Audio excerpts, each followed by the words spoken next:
Hi friends, welcome back to another episode of Generation Tech. My name is Alan. Remember a while back we found out that kyber crystals were actually alive and almost sentient?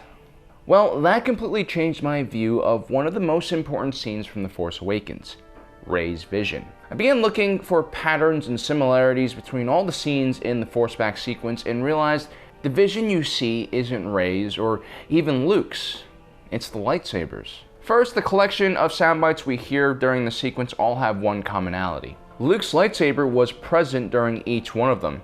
Here are all the scenes from the sound bites in the vision sequence. Energy.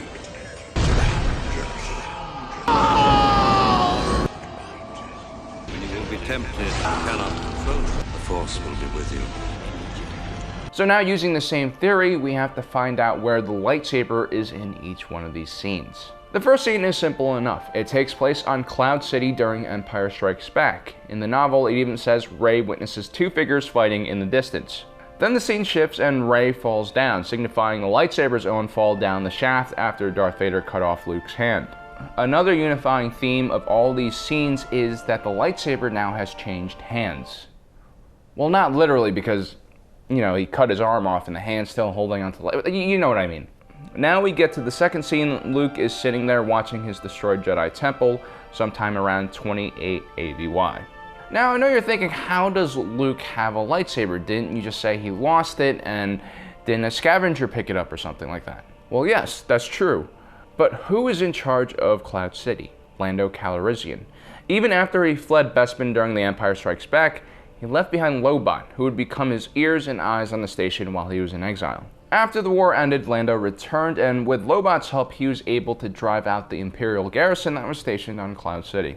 If anyone found Luke's severed hand and lightsaber, I'm almost certain Lando or Lobot would have known and informed Luke, who at the time was traveling around the galaxy, actively searching for old Jedi relics, including probably his old lightsaber. It was something that had a lot of personal value to him.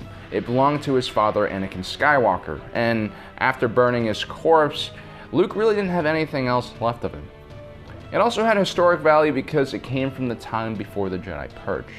Okay, now back to the scene. Luke places his hand on R2-D2 to comfort the droid. Or that's what we think.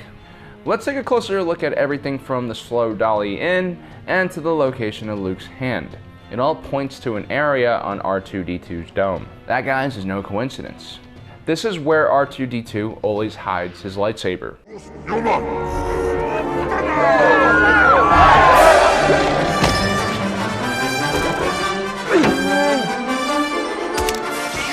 And I'm pretty sure I've seen Anakin and Ahsoka also hide their lightsabers there during the Clone Wars. After Kylo Ren betrayed Luke and killed all his students, Luke kind of turned his back to the Jedi Order. This is why he gave his lightsaber to R2-D2 for safekeeping. It's clear he wants nothing to do with it. When Rey appears on Ahch-To and shows Luke the lightsaber, there's a mixture of fear and astonishment in his face. And in all of the Last Jedi trailers, we see Rey wielding the lightsaber, not Luke. After the destruction of the Jedi Temple, we all know that Luke went into exile and R2-D2 was left behind. And now with R2-D2 receiving the lightsaber from Luke, its ownership has changed once again. Okay, so now we head to the next scene. A warrior is attacking someone, but Kylo comes and stabs him. Everyone thinks Kylo is saving Rey, but that's actually impossible, because Kylo betrays Luke sometime after the novel Bloodlines, which takes place in 28 ABY. Rey was born 15 years ABY and would have been 13 during the time and was already on Jakku. So who is Kylo killing and who is he trying to save? Well, he's killing an overzealous Knight of Ren, and he's trying to save R2-D2. Look again at the angle of attack from this warrior. He's attacking downwards. The camera angle is looking upwards.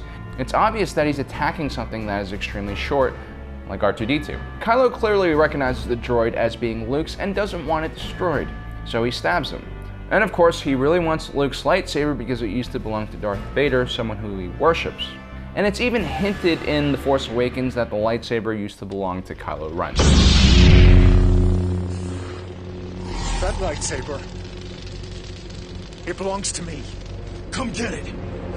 Being ripped out of R2-D2 was probably one of the more traumatizing moments for the lightsaber. Well, actually, there was this scene as well. That might have been worse, actually. But it was also probably very traumatizing for R2-D2. Perhaps it was traumatizing enough to make him go into low power mode. Notice how this scene takes place at a different time from Luke and R2-D2's scene.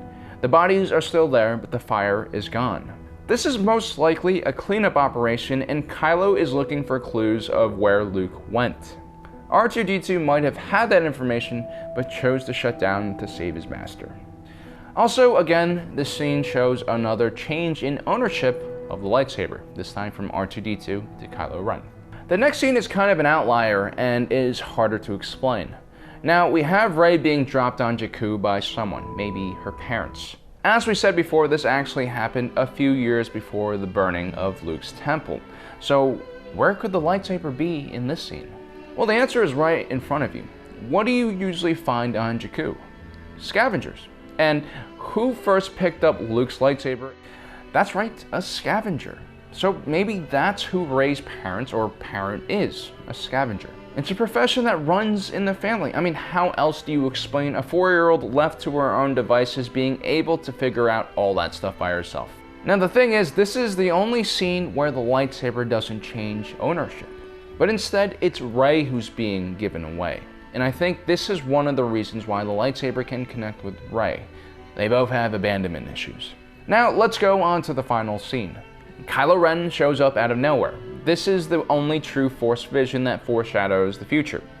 In this scene, Finn is the one who has Rey's lightsaber, and he is quickly disarmed, and Rey is the one who picks it up. The lightsaber, for the 4th time, changes ownership and shows what's in Rey's future.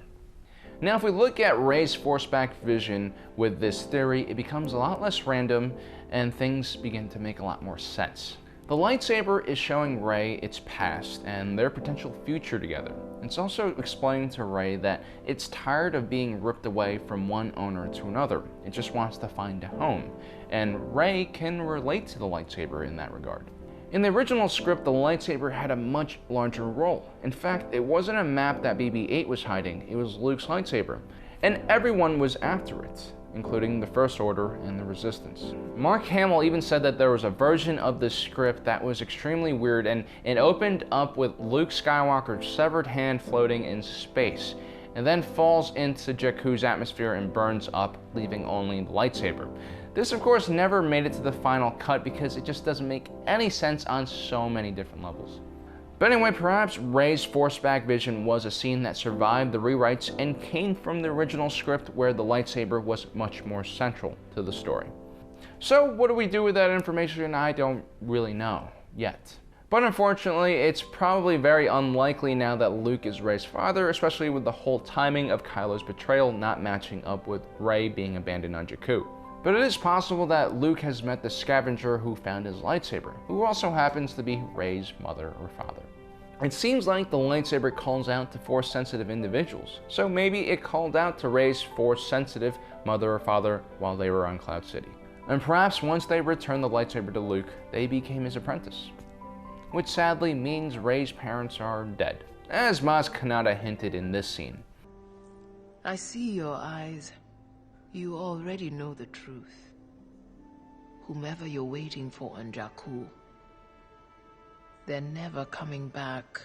It's also very possible that the scavengers are running from the Nikito crime enterprise. During the time around 20 ABY where Rey was dropped on Jakku, the Hutts have been losing power for the last few years after the death of Jabba, and the Nikito, who were formerly servants of the Hutts, were beginning to take over all over the place.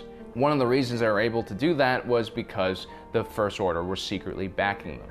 If anyone had to run from anyone during 20 ABY, it was probably away from the Nikito crime family. And it also makes sense that Maz knew Rey's parents because she and Lando ran in the same circles. Plus, there's this non-canon Lego clip where they play sax together. Care to join me? I thought you'd never ask. And a 1, 2, 3, 4. So there you go, guys. A completely not ridiculous and completely solid who's Rey's parents theory. Okay, maybe not so solid. But anyway, I do challenge you guys to share this with your friends and discuss it and poke holes in this theory. Maybe you can build on it. Maybe you think I'm a lunatic and I've spent way too much time on this theory, and in which case you are right, I did spend a lot of time on this theory. But guys, don't forget to subscribe and hit that notification button for more awesome content from Star Wars, best YouTube channel based in New York that's run by an Asian and British dude who upload every other day. Okay, thanks for joining us today. If you're watching this, you are Generation Tech.